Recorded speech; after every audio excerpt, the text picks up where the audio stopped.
தமிழர்களின் குடும்பங்களில் இருந்து 18 வயது முதல் 30 வயதுக்குட்பட்ட இளைஞர்களை தேர்ந்தெடுத்து தாய் தமிழ்நாட்டிற்கு தமிழ்நாடு அரசு செலவில் சுற்றுலா ஏற்பாடு செய்து உறவுகளை தமிழ்நாட்டுடன் புதுப்பிக்க கொண்டு வந்துள்ள மகத்தான திட்டம் வேர்களை தேடி.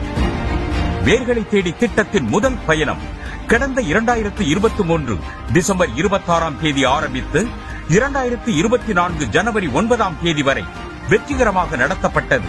இதன் மாபெரும் வெற்றியை தொடர்ந்து இவ்வாண்டு 15 நாடுகளைச் சேர்ந்த 100 இளைஞர்கள் கலந்து கொள்கின்றனர். இவர்கள் தமிழ்நாட்டின் தொன்மை மிகுந்த இடங்களுக்கு பயணிப்பார்கள். பயணத்தினூடே தமிழ் சார்ந்த பயிற்சி வகுப்புகள், கலாச்சார நிகழ்வுகளிலும் பங்கேற்க வாய்ப்புகள் உருவாக்கப்பட்டுள்ளன. இந்த இளைஞர்கள் பயணத்தின் முடிவில் பண்பாட்டு அனுபவங்களுடன் திரும்பிச் சென்று தங்களது நாடுகளில் தமிழ் கலாச்சார தூதுவர்களாக செயலாற்றுவார்கள்.